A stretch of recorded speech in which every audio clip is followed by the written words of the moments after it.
Hi and welcome. This is a resume of my short picture book called The Societal Glitch: What is Behind Most of Our Problems and How to Approach It. You can download it from the link in the video.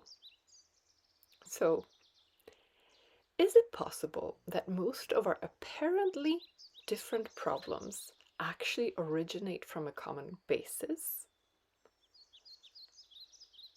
Is it possible that there is an underlying dynamics at the root of everything? And if so, what is it? And could we affect it? Instead of treating each individual issue, could we treat all of them at the same time? What might be at the root of some of the globally most impactful problems? Well, the impact of our technologies is global, yet the self-serving way in which we use it casts a shadow on Earth. With the ever-increasing development of technology, the risk of us wiping ourselves and many others out grows rapidly.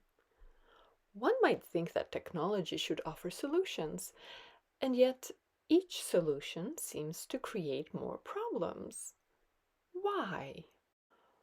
What is the underlying misuse of technology? When we attempt to focus on only one particular area, our solutions often bring harm to other areas, which may eventually bring even greater harm to whatever it was we initially cared about.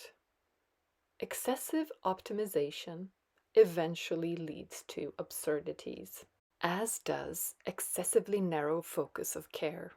For example, optimizing systems for money leads to perverse systems. A world where we know that other individuals and groups will focus on themselves at the cost of others pushes us to hurriedly commit the selfish deeds before them, so that we can reap whatever benefit might still be there. We are on the way to extinguishing ourselves by getting rid of that which sustains us. Within our global and highly interconnected civilization, with quickly growing technology, it is no longer possible to operate within a win-lose system. This is how tribal culture has been able to function before the development of technology got too far. Because of how far our technological development has come, we are at the point where all lose if we attempt to play the old tribal game of win-lose. Most of us no longer live in tribes, so let us quickly look at how we are currently organized and how information flows in our systems.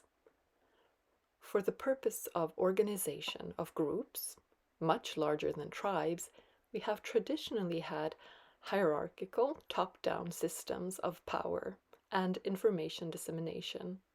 Due to societal structures and the underlying advertisement nature of our social platforms, media end up distorting our views and pushing them to the extremes, reinforcing our tribal win-lose mentality.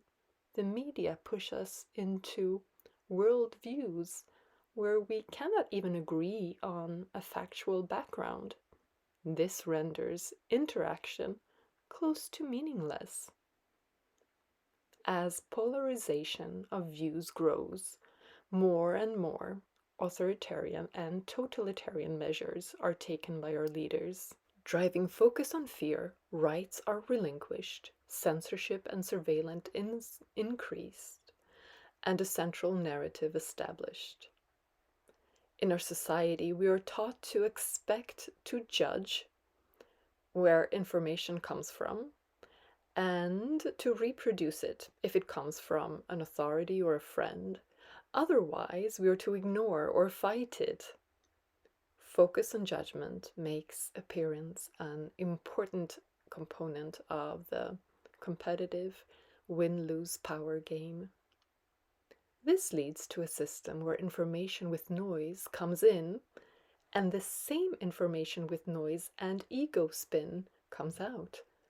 Ego spin is added because our appearances are so important in this system. This is not an efficient system for approaching and solving problems. It perpetuates noise and adds skewed information. An individual in this system becomes a skewed amplifier of the message sent by the authorities. This can be summarized as an ego-centered system where we are tightly identified and protect the roles we play. The fixed mindset prevails, and we organize based on a hierarchical power system with the tribal win-lose dynamics. Do we have options? Given the quickly growing risk of self-termination, is there an alternative to a strict totalitarian society? Democracy, perchance? Until now, this may have been our best option. However, democracy does not really seem to work in our world where large, money-optimized, organized companies are able to create addictive demand for goods and services that they supply and influence and change governments and laws. If the win-lose dynamics is at the core of our problems, could we change it? What would be an alternative solution? What would an alternative solution be like, feel like, look like? Let us try to start by identifying some characteristics of an alternative solution. We're looking for something more satisfying than the competitive, tribe-like mentality that tends to keep us oscillating between the lower registers of our emotional barometer. Life can be experienced as a struggle or as a celebration. Living from a celebratory perspective, we act out of inspiration because we are happy, and not out of suffering and motivation so that we can temporarily become happier. In an all-win dynamics, we are all aware of our core values and can move in a direction that feels inspiring for all. Each step or choice elevates us all in the all-win dynamics. And the all-win system is a heart-centered system, as opposed to the ego-centered system we saw before. We care about the values and needs of all, and we care about them being met. We no longer identify with any roles. This is a participative system. It goes beyond collaboration. It is a creative system where all are able to bring forth their uniqueness. It is a clarifying system where all parts assist in bringing clarity. And it is a growth mindset-oriented system where we are the learners, not some fixed set of talents to merely play out. External organization in such a system arises with the help of technology, obtained through autonomy, not the hierarchy of power. Thus, it is not imposed. Alternative systems of organization are presented and may be opted into. Here, each individual is no longer a skewed amplifier of the leader's message, but an active agent that, in all interaction, clarifies the essential information and adds to it creatively from their perspective. In such a system, diversity is desirable, and its value recognized. Imagine groups of people working like this. Instead of repeating warped information with added noise, they could improve on the quality of it and add creative all-win solutions. They would become highly efficient at problem solving. But how do we make all-win choices? We can do so by decreasing separation and increasing unification or union. In conclusion, the fast development of technology is presently pushing us to make a choice. We can either choose to continue in the competitive direction we have been moving towards, and most likely end up in catastrophe and the end of humanity, an enslaved humanity for however long that would hold.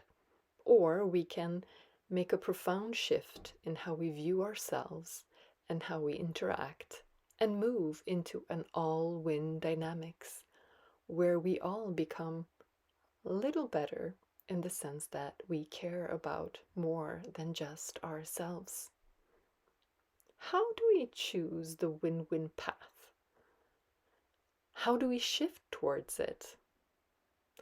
Given that technology has enormous power, we can actually use it to help us become the free, loving, caring, connected, wise, creative beings we are capable of becoming.